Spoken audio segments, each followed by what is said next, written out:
നമസ്കാരം. പുണ്യപുരാതനമായ കുംഭമാസത്തിലെ അതിവിശിഷ്ടമായ ശീതള ഷഷ്ഠീവ്രതത്തിന്റെ പുണ്യ നിറവിലാണ് നമ്മൾ. സാക്ഷാൽ സുബ്രഹ്മണ്യ സ്വാമിയുടെ ഭക്തരായ നമ്മൾ എല്ലാവരും തന്നെ മാസത്തിലെ ഷഷ്ഠീവ്രതങ്ങളെല്ലാം തന്നെ എടുക്കാറുള്ളതാണ്. എങ്കിലും കുംഭമാസത്തിലെ ഈ ഷഷ്ഠിക്ക് ഒരു പ്രത്യേകതയുണ്ട് കേട്ടോ. മക്കൾക്ക് വേണ്ടിയും കുടുംബത്തിന്റെ ഐശ്വര്യത്തിനു വേണ്ടിയും അമ്മമാർ നോക്കുന്ന ഏറ്റവും ഉത്തമമായ വ്രതമാണിത്. പലർക്കും സംശയമുണ്ട്, ഇത്തവണ എന്നാണ് ഷഷ്ഠി വരുന്നത്, എങ്ങനെയാണ് വ്രതം എടുക്കേണ്ടത്, ആഹാരക്രമങ്ങൾ എന്തൊക്കെയാണ്, വ്രതം എടുക്കാൻ പാടില്ലാത്തത് ആർക്കൊക്കെയാണ്. നിങ്ങളുടെ എല്ലാ സംശയങ്ങൾക്കുമുള്ള മറുപടിയായിട്ടാണ് ഇന്ന് ഞാൻ വന്നിരിക്കുന്നത്.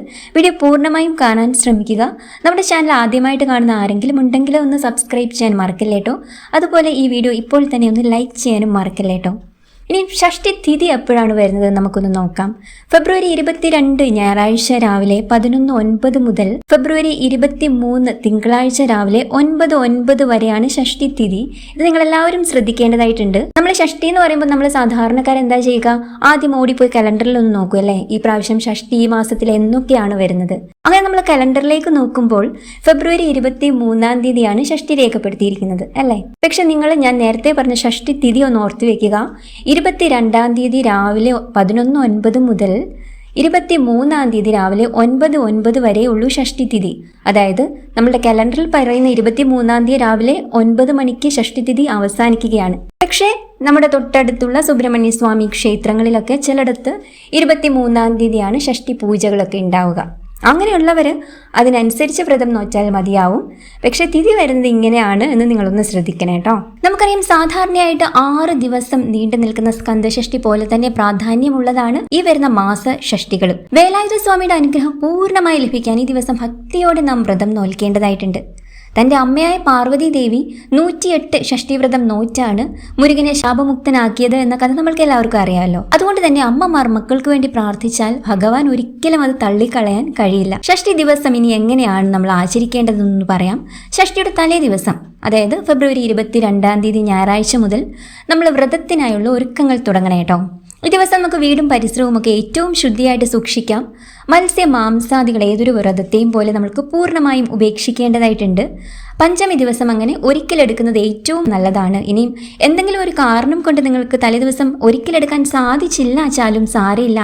ഭഗവാനെ അത്രമേൽ പ്രാർത്ഥിച്ചുകൊണ്ട് അന്നേ ദിവസം ഷഷ്ഠി ദിവസം മാത്രമായിട്ട് വേണമെങ്കിലും നിങ്ങൾക്ക് വ്രതം എടുക്കാൻ കഴിയുന്നതാണ്. തലേ ദിവസം ഒരു നേരം മാത്രം അരിയാഹാരം കഴിച്ചിട്ട് ബാക്കി സമയം നമുക്ക് ലഘുഭക്ഷണമോ രാത്രിയിൽ പഴങ്ങളോ എന്തെങ്കിലും കഴിക്കാം. പൂർണ്ണമായും ബ്രഹ്മചര്യം പാലിക്കാൻ ശ്രദ്ധിക്കണം. രാത്രിയിൽ ഭഗവാനെ ധ്യാനിച്ചുകൊണ്ട് ഒന്ന് നേരത്തെ കിടന്നുറങ്ങാൻ ശ്രമിക്കുക കേട്ടോ. ഇനി ഷഷ്ഠി ദിവസം നമ്മൾക്ക് എന്തൊക്കെ ചെയ്യാം? അതിരാവിലെ, ഷഷ്ഠി ദിവസം അതിരാവിലെ ബ്രാഹ്മമുഹൂർത്തത്തിലാണെങ്കിൽ അത്രയും നല്ലതാണ്. എഴുന്നേറ്റ് കുളിച്ച് ശുദ്ധിയായിട്ട് ഒരു ശുഭ്രവസ്ത്രം ധരിക്കുക. പൂജാമുറിയിലെത്തി നമ്മൾക്ക് ഭസ്മം ധരിക്കാവുന്നതാണ്. പൂജാമുറിയിൽ നിലവിളക്ക് കൊളുത്തി മുരുകഭഗവാന്റെ ഫോട്ടോയ്ക്ക് മുൻപിൽ നമ്മുടെ വീട്ടിൽ അവൈലബിൾ ആയിരിക്കുന്ന പുഷ്പങ്ങളെല്ലാം തന്നെ സമർപ്പിക്കാം. സാധാരണ പോലെ നിലവിളക്ക് കൊളുത്തി വെക്കുക കേട്ടോ. ഇനി മുരുകഭഗവാന്റെ തൊട്ട് മുൻപിൽ, ഫോട്ടോയ്ക്ക് മുൻപിലായിട്ട് നമ്മൾക്ക് ഒരു നെയ് വിളക്ക്, ചെറിയൊരു ചിരാതിൽ കുറച്ച് നെയ്യ് ഒഴിച്ചിട്ട് ഭഗവാൻ അന്നേ ദിവസം ഒരു നെയ് വിളക്ക് സമർപ്പിക്കുന്നത് ഏറ്റവും ഐശ്വര്യമാണ്.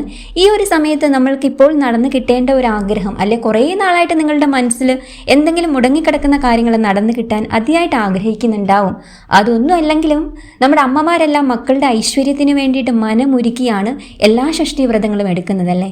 അപ്പോൾ ആ ഒരു മക്കളുടെ ഐശ്വര്യത്തിനായിട്ട് മനസ്സറിഞ്ഞ് പ്രാർത്ഥിച്ചിട്ട് ഭഗവാന്റെ പാതാരവിന്ദങ്ങളിൽ നമ്മുടെ സങ്കടങ്ങളും ആഗ്രഹങ്ങളും എല്ലാം സമർപ്പിച്ചുകൊണ്ട് വേണം ആ ഒരു നെയ്യ് വിളക്ക് കൊളുത്തി വെക്കാനായിട്ട്. തീർച്ചയായിട്ടും അടുത്തൊരു ഷഷ്ഠി വരുന്നതിന് മുൻപായിട്ട് നിങ്ങളുടെ മനസ്സിലെ അമ്മമാർ പ്രാർത്ഥിച്ച ആഗ്രഹങ്ങൾ എന്ത് തന്നെയായാലും സാക്ഷാൽ നമ്മുടെ സുബ്രഹ്മണ്യ സ്വാമി അത് നടത്തി തരും എന്നതിന് യാതൊരു സംശയവും വേണ്ട. അങ്ങനെ മനസ്സ് നിറഞ്ഞ് ഭഗവാനെ പ്രാർത്ഥിച്ചുകൊണ്ട് അറിയാവുന്ന, നിങ്ങൾക്ക് സാധാരണയായിട്ട് ഭഗവാന്റെ എന്തൊക്കെ നാമങ്ങൾ അറിയാവോ അതൊക്കെ ചൊല്ലിക്കൊണ്ട് ഭഗവാന്റെ പാതാരവിന്ദങ്ങളിൽ നമ്മുടെ സങ്കടങ്ങളും ആഗ്രഹങ്ങളും ഒക്കെ സമർപ്പിക്കുക കേട്ടോ ആ ഒരു സമയത്ത്. ഭഗവാൻ അതുപോലെ തന്നെ നിവേദ്യം എന്തെങ്കിലും സമർപ്പിക്കാനും അന്നേ ദിവസം നിങ്ങൾ ശ്രദ്ധിക്കുക കേട്ടോ. അങ്ങനെ മുരുകഭഗവാന് നിവേദ്യം സമർപ്പിക്കുമ്പോൾ 3 തവണ ഗണപതി ഭഗവാനും കൂടെ നൽകുന്നതായി സങ്കല്പിച്ച ശേഷം വേണം മുരുകഭഗവാന് ആ നിവേദ്യം നമ്മൾ സമർപ്പിക്കേണ്ടതായിട്ടുള്ളത്. പഞ്ചാമൃതമോ പായസമോ അവലോ ഒക്കെ ഭഗവാൻ ഏറ്റവും പ്രിയപ്പെട്ടതാണ്. ഇതൊക്കെ നിവേദ്യമായിട്ട് നമ്മൾക്ക് സമർപ്പിക്കാം. വ്രതസമയത്തെ ആഹാരത്തെക്കുറിച്ചും പലർക്കും പേടിയാണല്ലേ, എന്തൊക്കെ കഴിക്കാൻ പറ്റും, കഴിച്ചുകൂടാ, ഇതൊക്കെ എല്ലാവർക്കും എല്ലാ സമയത്തും സംശയങ്ങളാണ്. ഭഗവാൻ ഒരിക്കലും നമ്മൾ പട്ടിണി കിടന്ന് വ്രതം എടുക്കണം എന്നൊന്നും എങ്ങും പറഞ്ഞിട്ടില്ല കേട്ടോ. ഇത് മാത്രം നിങ്ങൾ മനസ്സിൽ വിചാരിക്കുക. ഉച്ചയ്ക്ക് നമുക്ക് ഒരു നേരം അരിയാഹാരം കഴിക്കാവുന്നതാണ്. പ്രഭാത ഭക്ഷണത്തിലും രാത്രിയിലും അരിയാഹാരം ഒഴിവാക്കി ഗോതമ്പ് വിഭവങ്ങളോ പഴങ്ങളോ ഒക്കെ നമ്മൾക്ക് കഴിക്കാവുന്നതാണ്. ശ്രദ്ധിക്കേണ്ട ഒരു കാര്യം എന്ന് പറയുന്നത് ഉള്ളി, വെളുത്തുള്ളി, കടുക്, മസാലകൾ, അതായത് അധികമായ മസാലകളൊക്കെ ഒഴിവാക്കി സാത്വികമായ ഒരു ഭക്ഷണം നമ്മൾ അന്നൊന്ന് ശീലിക്കാൻ വേണ്ടി ശ്രദ്ധിക്കുക. ഇത് മാത്രമാണ് കേട്ടോ. ആരോഗ്യമുള്ളവർക്ക് പൂർണ്ണ ഉപവാസം എടുക്കാം, അതായത് വെള്ളം മാത്രം കുടിച്ചുകൊണ്ട് പൂർണ്ണ ഉപവാസം എടുക്കാം. പക്ഷെ മരുന്ന് കഴിക്കുന്ന അമ്മമാരൊക്കെ തന്നെ പ്രായമായവരുമെല്ലാം ശരീരം അനുവദിക്കുന്ന രീതിയിൽ മാത്രം വ്രതത്തിലെ ആഹാര രീതി ക്രമപ്പെടുത്താൻ ശ്രദ്ധിക്കേണ്ടതായിട്ടുണ്ട്. അന്ന് ഷഷ്ടി ദിവസം നമ്മൾ ക്ഷേത്രത്തിലെത്തി തീർച്ചയായിട്ടും അവിടുത്തെ നിവേദ്യം ചോറ് കഴിക്കാറുണ്ട്. ചിലരത് നിവേദ്യ ചോറ് വാങ്ങി വെച്ചിട്ട് സന്ധ്യയ്ക്ക് ശേഷമാവും കഴിക്കുക. നിങ്ങൾ എങ്ങനെയാണോ ആചരിച്ചു പോകുന്നത് അതിനനുസരിച്ച് നിങ്ങൾക്ക് ചെയ്യാവുന്നതാണ് കേട്ടോ. അന്നേ ദിവസം ഇനി ജോലിക്കൊക്കെ പോകുന്നവരുണ്ട്. അങ്ങനെയൊക്കെ എവിടെയാണെങ്കിലും നമ്മളൊരു ജോലിയിൽ മുഴുകിയിരിക്കുമ്പോഴോ വീട്ടിലിരിക്കുമ്പോഴൊക്കെ ഭഗവാന്റെ ചില നാമങ്ങൾ നാവിലും മനസ്സിലും വിളങ്ങാൻ ശ്രദ്ധിക്കുക. ഓം ശരവണ ഭവ എന്ന ഭഗവാന്റെ മന്ത്രം 108 തവണ, ഇനിയിപ്പോൾ 108 തവണ കഴിയില്ല വെച്ചാൽ നമുക്ക് എത്രയോ ചൊല്ലാമോ അത്രയും തവണ ചൊല്ലുന്നത് ഏറ്റവും ഐശ്വര്യമാണ്. ഇനി ഭഗവാന്റെ മൂലമന്ത്രം എന്ന് പറയുന്നത് സർവ്വകാര്യ സിദ്ധി നൽകും എന്നാണ് പറയുന്നത്. അതായത് നമ്മൾ മനസ്സിൽ എന്താഗ്രഹിച്ചിട്ട് ഭഗവാന്റെ ആ ഒരു മൂലമന്ത്രം ജപിച്ചാലും ഭഗവാൻ അത് കൈവെള്ളയിൽ വെച്ച് തരും എന്നാണ് പറയുന്നത്. ഓം വജൽഭുവേ നമ എന്ന ഭഗവാന്റെ മൂലമന്ത്രം ചൊല്ലാൻ ശ്രദ്ധിക്കുക.